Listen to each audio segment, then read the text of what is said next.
안녕하세요. 반갑습니다. 강사 고정욱입니다. 기사로 알아보는 보험 억권 전망, 이번 달엔 또 어떤 기사에 주목을 해야 될지 저랑 같이 살펴보도록 하겠습니다.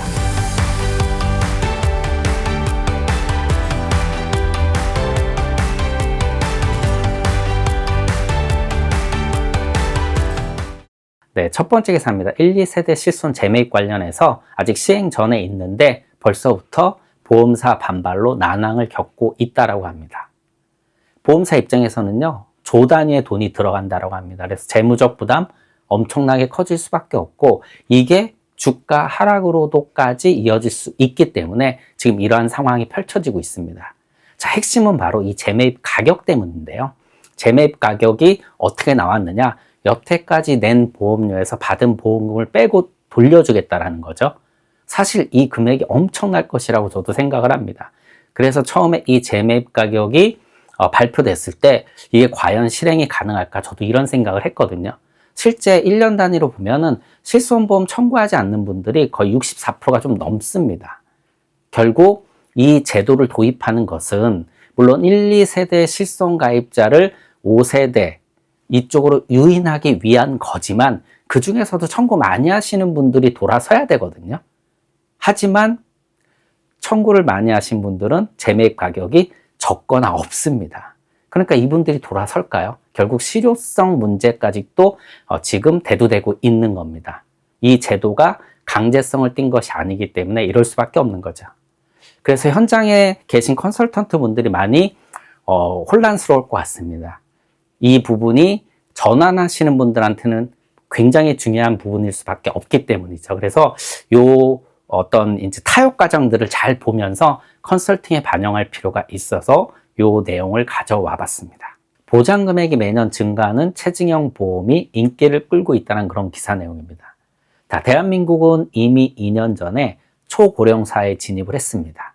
그러면서 자산관리 전제 조건들이 굉장히 빠르게 바뀌고 있는데 대표적인 걸 꼽자면 바로 체감 물가 상승이 엄청나게 커지고 있다는 겁니다.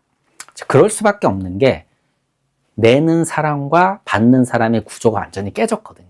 내는 사람은 적고 받는 사람은 많아지다 보니까 대표적으로 연금액 줄어들 수밖에 없고 뭐 고갈될 수밖에 없다, 이런 얘기가 나오는 거죠. 거기에 더해서 이 사회보험에 대한 부담률, 이런 것들이 커지다 보니까 결국 가처분 소득은 줄어들 수밖에 없고 체감 물가에 대한 상승은 커질 수밖에 없는 겁니다. 그래서 늘 뭐 이런 식의 나온 얘기가 저축으로는 이런 재무적 리스크를 다 감당할 수 없다, 이렇게 이제 얘기가 나오는 거죠. 그 와중에 보험 상품도 이거를 반영을 해서 이 환경을 반영을 해서 결국 체증형 보험들이 지금 속속들이 나오고 있고 보험 업계에서 주목을 받고 있다는 겁니다.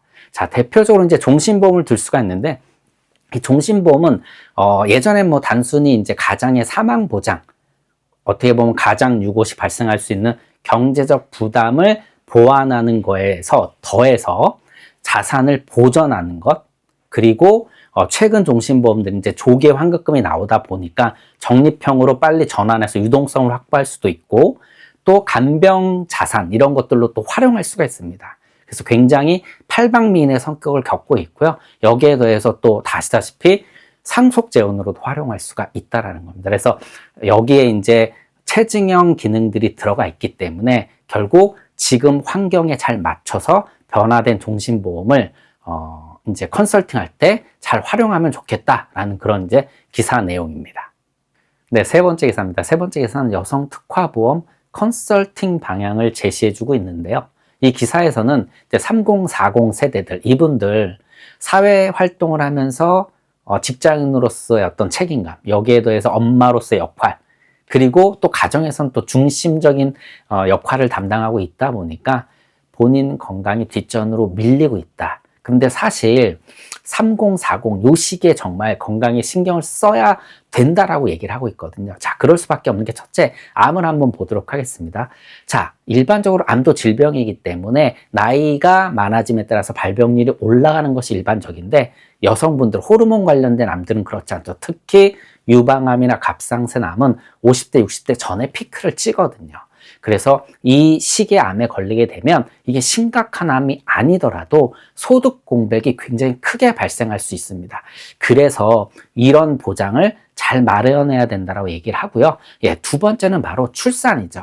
자, 출산 과정 이후에 여성분들은 질병에 노출될 가능성이 굉장히 높아집니다. 그래서 이 전에 보험을 가입하는 것과 후에 보험을 가입하는 것은 굉장히 차이가 많이 날 수 있다는 것이죠.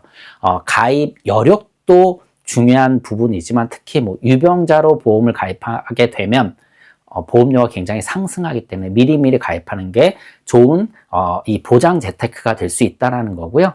그리고 요즘 이제 보험들이 과거처럼 단순하지 않죠. 진단금에 초점 맞춰 나오는 보험들이 아니라 생애 전반에 걸쳐서 보장을 해주고 있기 때문에 이렇게 세밀하게 또 컨설팅 할 수 있다. 상품들이 그거에 맞춰서 변화돼 왔기 때문에 우리가 컨설팅 이것도 적극적으로 반영해야 된다라고 이렇게 컨설팅 방향을 제시를 하고 있습니다. 네 번째 기사입니다. 네 번째 기사는 요즘 진화하는 치매 보험 관련 기사 내용인데요. 요즘 치매 보험은 환자 전반, 치료 전반 과정에 도움을 주는 그런 방식으로 바뀌고 있다라는 겁니다.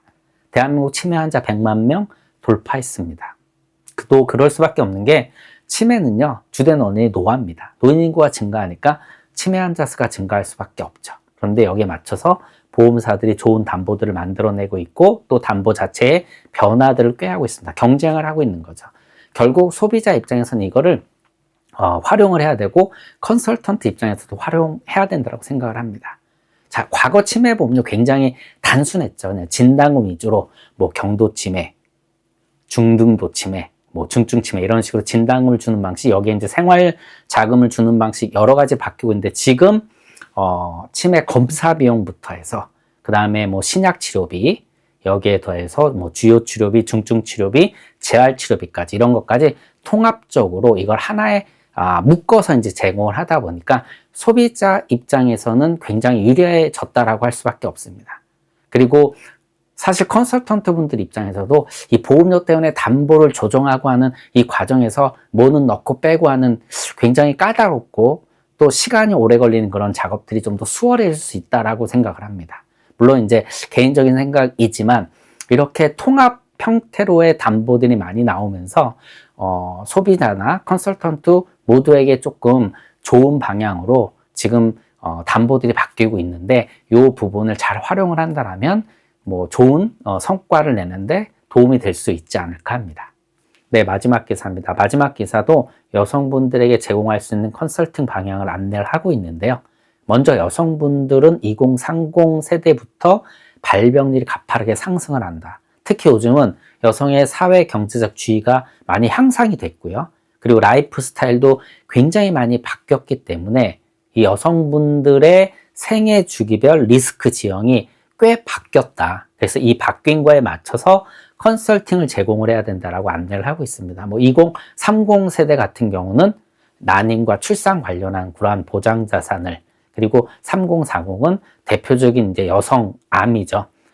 여성에 특화된 암 중에 뭐 자궁암이나 유방암 그리고 난수암 이런 것들에 대한 보장 자산을 잘 갖춰야 된다. 그리고 50대 넘어서는 일단 골다공증이나 또는 여성들이 이제 호르몬 변화 때문에 겪는 그러한 우울증, 여기에 더해서 치매, 이런 노인성 질환에 맞는 보장 자산을 갖춰야 된다라고 이렇게 안내를 하고 있습니다.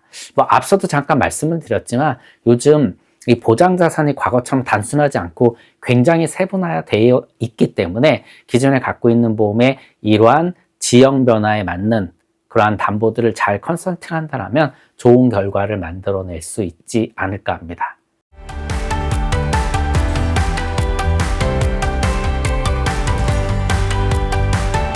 자, 오늘은 이렇게 마치도록 하겠습니다. 고맙습니다.